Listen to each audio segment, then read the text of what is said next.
If this message has your attention, take it as a prompt to slow down and listen. The idea here is simple. You have been moving through a period where progress felt delayed, where confusion showed up more often than clarity, and where cycles kept repeating. The claim is that these patterns weren't random. The suggestion is that a mix of visible and hidden pressures has been shaping your path, sometimes in ways that pulled you away from what you were meant to do. The purpose of this script is straightforward: to help you examine what's been influencing your choices, to encourage sharper judgment about people and opportunities, and to reinforce habits that protect your time, attention, and values. The first point is awareness. Many people experience seasons where effort rises while results plateau. It can look like constant busyness without meaningful forward motion. When that happens, it's practical to consider more than one explanation. External factors matter: timelines, resources, and real constraints. Internal factors matter too: fear, uncertainty, and old beliefs. This script adds a third layer: the claim that resistance increases when you are closing in on a direction that actually matters. Whether you interpret that through faith, psychology, or both, the practical takeaway is the same. Treat pressure as a signal to slow down, not to quit. A second point is about being a target. When you step into more responsibility, more visibility, or simply clearer priorities, you draw attention. Some of that attention is supportive, some is neutral, some resists your change because it disrupts old patterns. You may notice subtle pushback, well-timed distractions, flattering offers that don't match your goals, social pressure to keep doing what you've outgrown, or advice that sounds kind but keeps you in place. The instruction here is not to become suspicious of everyone. It's to strengthen your filter. Ask simple questions. Does this opportunity align with my current season? Does this person respect my boundaries? Does this request move the mission forward, or does it just keep me busy? A third point concerns fatigue that doesn't match your workload. There's the tiredness that comes from hard work, and there's the heaviness that arrives even when the calendar is reasonable. When the second shows up, consider whether you're carrying responsibilities that aren't yours, saying yes to tasks that only look urgent, or absorbing other people's expectations. You can reduce this load by trimming one commitment that no longer fits, consolidating scattered tasks into one block, and practicing clear decline language. I don't have capacity for this right now. You are allowed to be brief and honest. As pressure rises, so do subtle forms of manipulation. Compliments can be generous. They can also be used to steer you. It's wise to appreciate encouragement without letting it set your direction. The safest anchor is a plan you've already tested, a short list of priorities, the criteria that define a good yes, and the conditions under which you'll say no. When a new idea appears, hold it next to that list. If it truly belongs, it will still belong tomorrow. Another source of confusion is mixed motives from people you trust. Not everyone who disagrees with you is an opponent, and not everyone who agrees with you is an ally.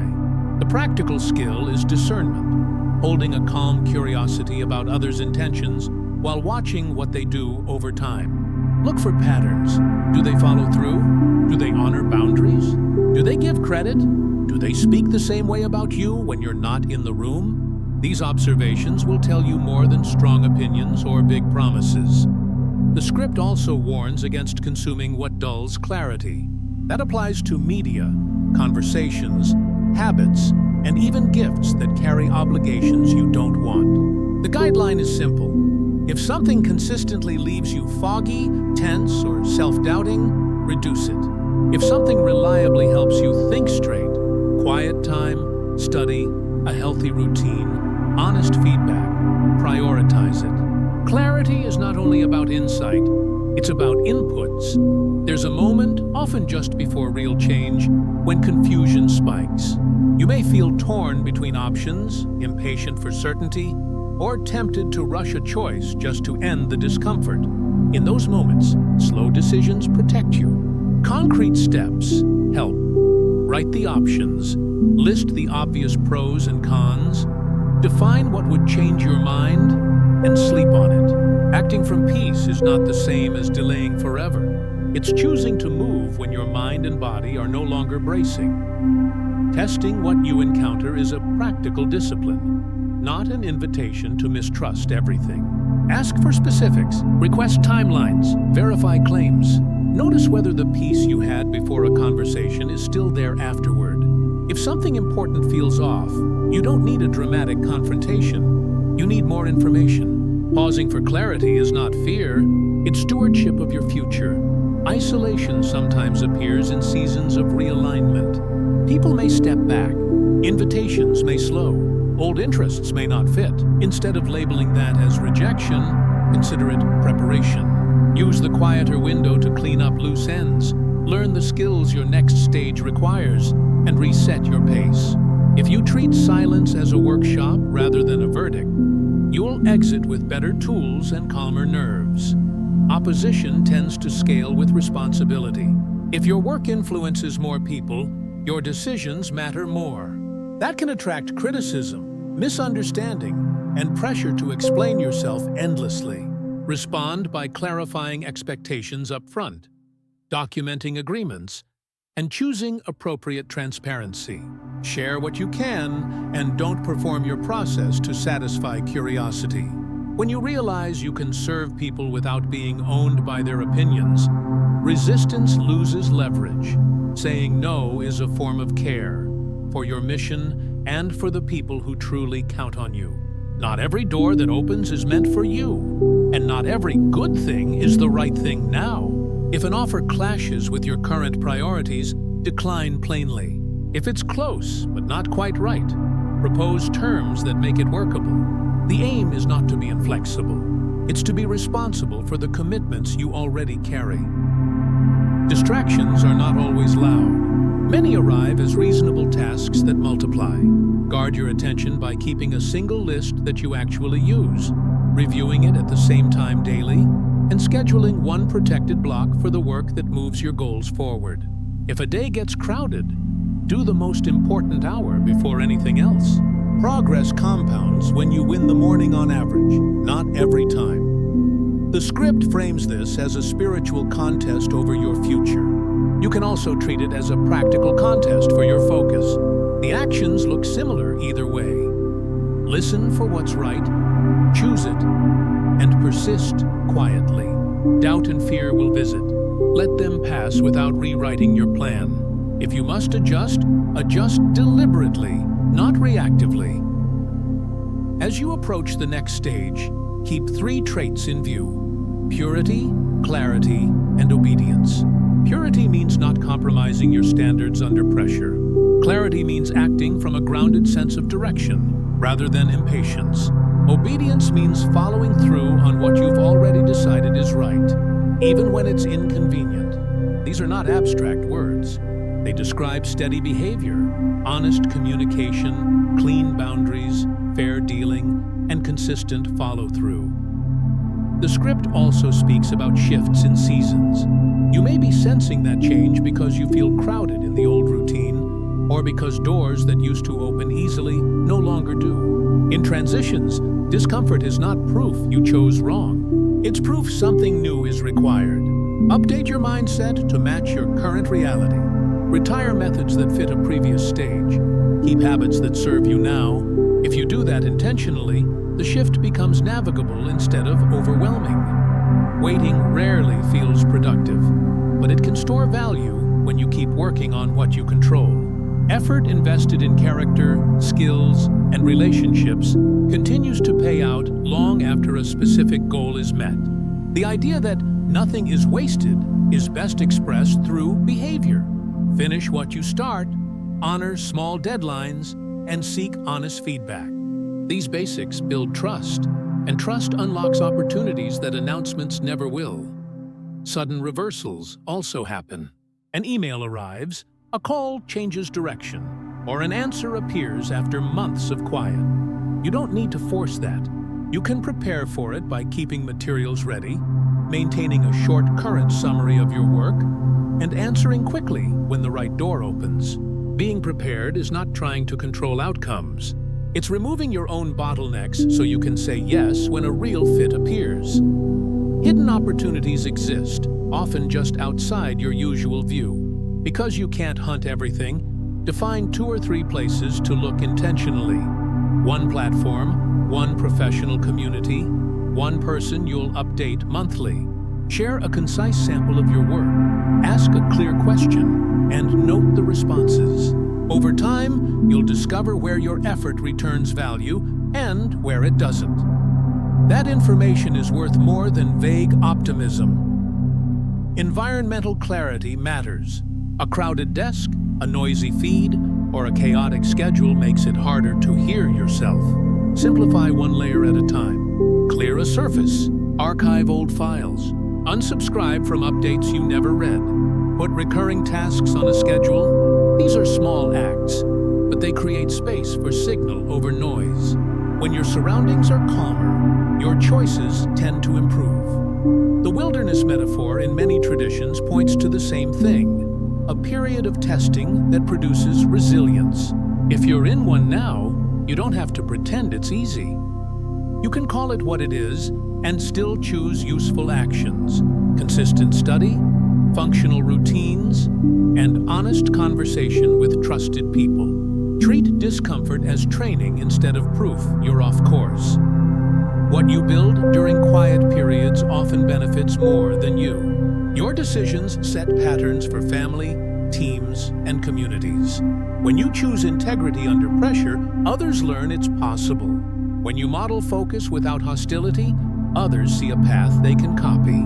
You may never know the full effect, but your example travels farther than your announcements. Restoration is a real theme for many. Lost time, postponed projects, or relationships that need repair. Restoration usually arrives through steady repair rather than a single moment. Rebuild trust with clear actions. Rebuild confidence by doing small things well. Rebuild capacity by sleeping enough, moving your body, and working at a pace you can sustain. If a windfall comes, you'll be strong enough to keep it. If you've been quiet for a while, expect your voice to return with more weight when you speak precisely. Authority doesn't require volume. It requires accuracy and consistency. Say what you know, admit what you don't, and give credit by name. That style cuts through noise because it's rare. Finally, public vindication, being recognized in front of people who doubted you, can happen. You don't have to chase it. If it arrives, accept it with humility and let your conduct match the recognition. Visibility is not immunity, it's responsibility. The safest way to carry it is to keep doing the plain work that got you there. Meet commitments, protect your word, and stay teachable. To close part 1, hold a few simple practices that make everything above workable. Keep one list you update daily. Protect one focus block most days. Decline one misaligned request each week. Check your environment weekly and reset it. Review your decisions monthly to see what you've learned. None of this is dramatic, and that's the point. A clear life is maintained by ordinary actions repeated on purpose. In part 2, we'll continue from here with specific low-friction routines for discernment. Boundary language you can use without strain. A 3-week structure to steady your next steps. And practical ways to handle exposure, setbacks, and opportunity without losing pace. Picking up where we left off, the most useful next step is to translate principles into simple routines you can sustain when life is busy. Think of these as lightweight guardrails. They don't require special tools, long hours, or a perfect schedule. They work because they're consistent, not because they're intense. Begin with a daily filter for discernment. Before you open messages, feeds, or news, take 3 quiet minutes to ask yourself what today is actually for. Name the one result that would make the day worthwhile if everything else slipped. Write it in a single sentence you can see, on a note by your keyboard, the lock screen, or the first line of your calendar. As inputs arrive, compare them to that sentence. If a request helps achieve it, consider it. If it's neutral, park it. If it competes, decline or schedule it later. This small pre-commitment prevents dozens of micro-decisions from hijacking your attention. Add a short evening review. Ask 3 questions. What moved the mission? What created friction? And what needs a better container tomorrow? Keep answers to 1 line each. If something repeatedly shows up under friction, it's signaling an unmade decision. Decide whether to eliminate it, delegate it, batch it, or give it a clear time box. Leaving it vague keeps it loud. Keep your inputs clean. Choose a single time, ideally once in the morning and once in the afternoon, to check messages.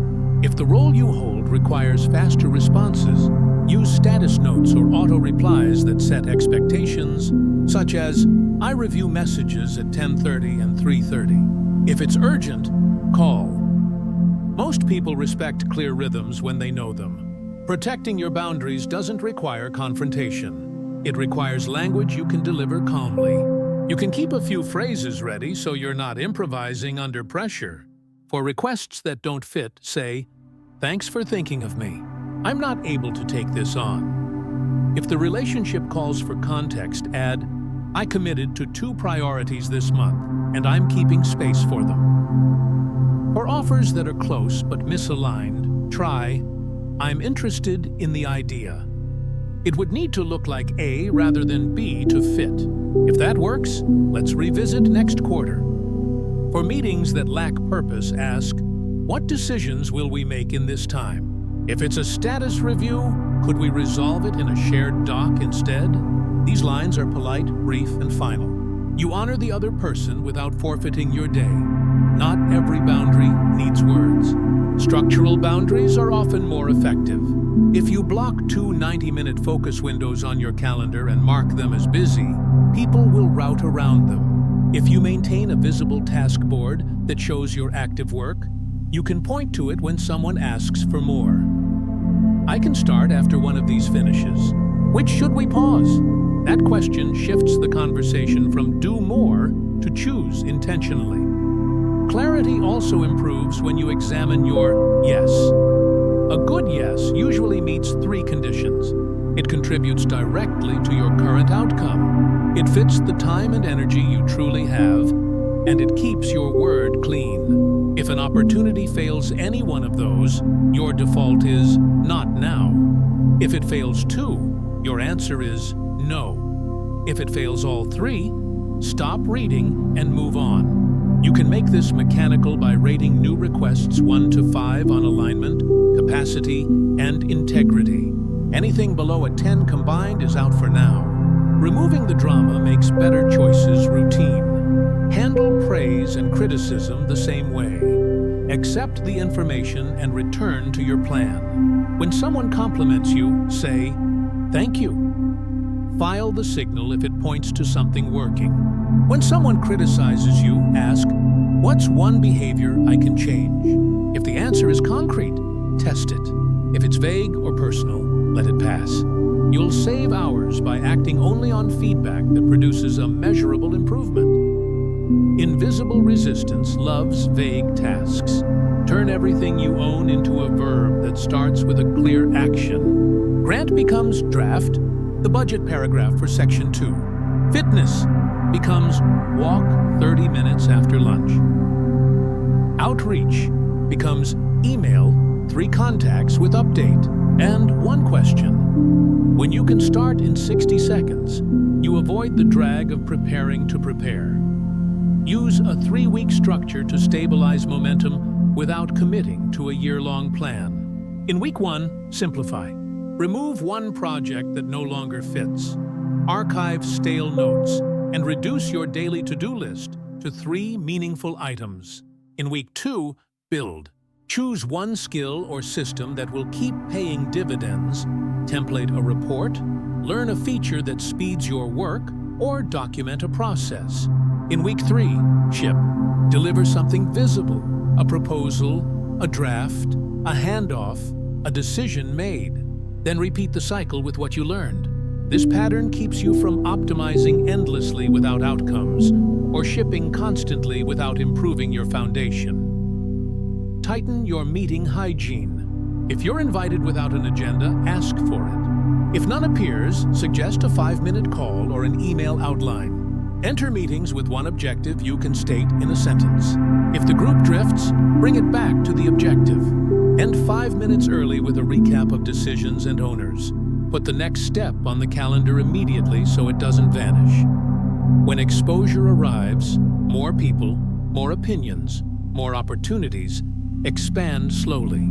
Say yes to one new channel at a time. If you add a platform, decide in advance what you'll publish, how often, and what you won't do at all. If you join a group, define what you hope to contribute before you seek what you hope to gain. Visibility multiplies both signal and noise. Pre-decisions keep you from reacting to the wrong thing. Setbacks are part of the process, but they don't have to become identities. When a plan fails, write a short post-mortem the same day while your memory is fresh. Keep it to 4 lines. What we aim to do, what happened, what we'll try next, and what we'll avoid. Share it with anyone affected. This replaces blame with learning and protects relationships that matter. Trust is your strongest asset.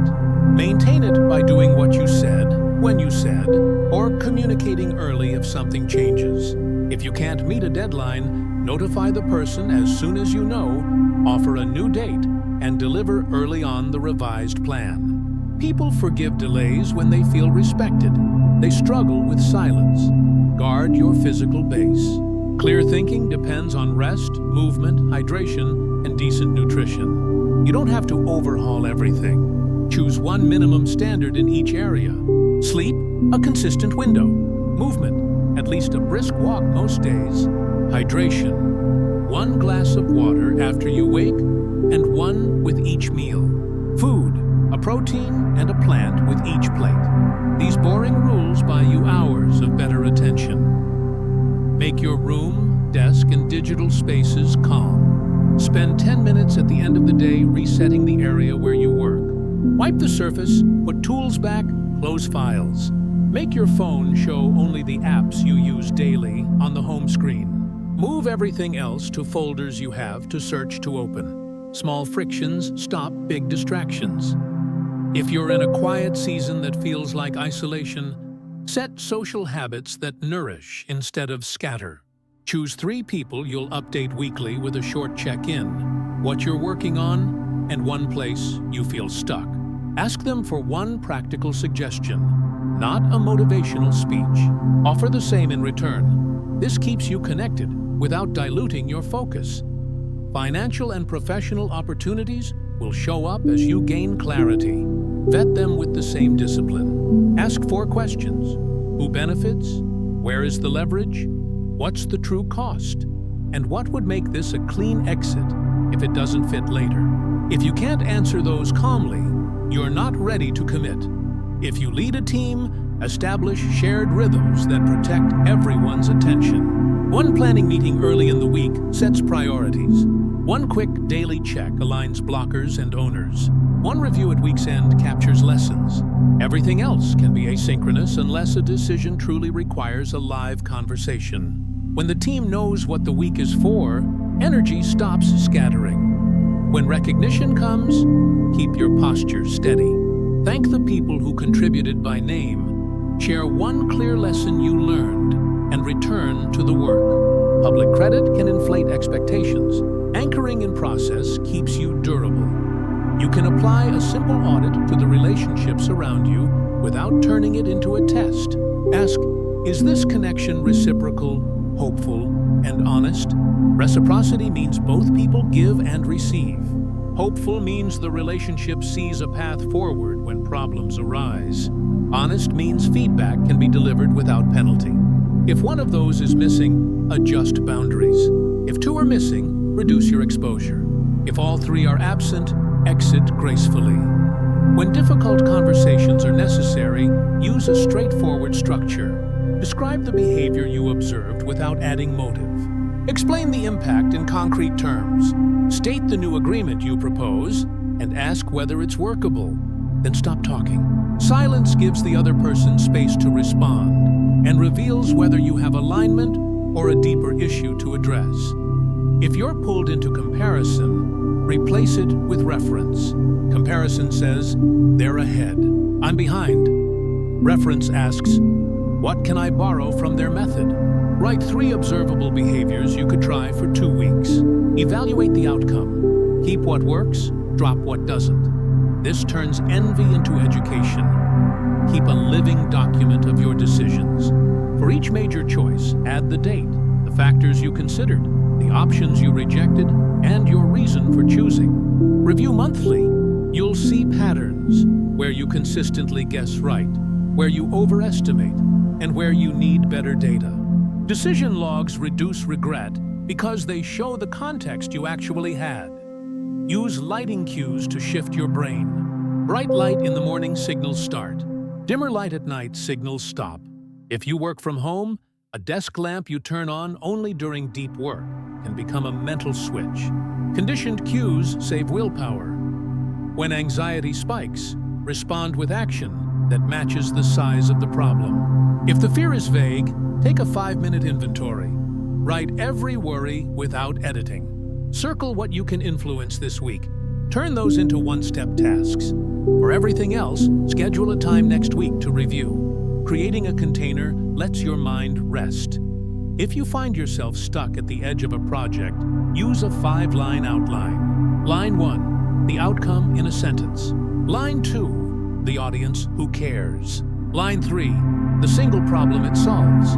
Line 4, the proof or example. Line 5, the next action you'll take. Start on line 5.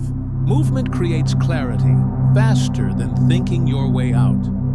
To keep momentum when you're tired, maintain a floor version of your routine. If you can't complete a full session of study, do 10 minutes. If you can't exercise, stretch for 5. If you can't write the report, write the subject line and the first sentence. Floors keep your identity intact on low-energy days, which prevents long lapses. Use scarcity to your advantage. Limit how many priorities you can hold at once. A 3-item active list forces choices. If a 4th appears and truly matters more, swap it in and move one out. Seeing the trade-off in writing prevents accidental overload. When you sense a sudden opportunity, test it against your list of non-negotiables. These might include ethical standards, time with family, sleep, or commitments already made. If the opportunity requires breaking a non-negotiable, it's not for you. If it pressures a negotiable, adjust carefully and set a review date to reverse the change if it doesn't deliver. Prepare for public moments with a 2-page brief. Page 1 holds your message in plain language, 3 supporting points, and 1 story or example that illustrates the idea. Page 2 lists possible questions and your short answers. Practicing with this brief keeps you concise without sounding scripted.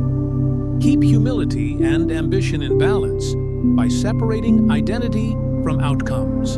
You are responsible for effort, alignment, and integrity. You are not your metrics. Celebrate wins briefly, then ask what process produced them. Address losses calmly, then adjust the process. This reduces the emotional whiplash that makes people swing between overconfidence and despair. If you manage many stakeholders, create a monthly update that answers the same 4 questions. What we delivered, what we learned, what's next, and where we need input. Deliver it on a predictable day. Stakeholders who feel informed reduce ad hoc interruptions, which returns hours to your calendar. When endings arrive, projects, roles, or relationships, practice clean closure. Express thanks for what worked. Name what won't continue, and provide whatever handoffs are appropriate. Clean endings save you from long-tail entanglements that drain focus. As you continue, treat your attention like a limited budget. Spend it on high-yield work first, then on maintenance, and only then on novelty. High-yield work advances your central mission. Maintenance keeps the system running. Novelty is for learning and innovation, but it shouldn't consume the resources that keep you stable. If you slip into old habits, don't narrate the slip as failure. Ask what conditions made the slip likely and change the conditions. Maybe the workday started without a plan. The phone stayed on the desk, or the snack you don't want to eat stayed in the house. System tweaks beat self-criticism. Keep faith and practicality in conversation rather than competition. If you pray or reflect, do it at the same time daily so it stabilizes your mood. If you plan, do it right afterward so insight translates into action. The combination, quiet, then concrete steps, creates a reliable arc for each day. Make it easy to restart after breaks.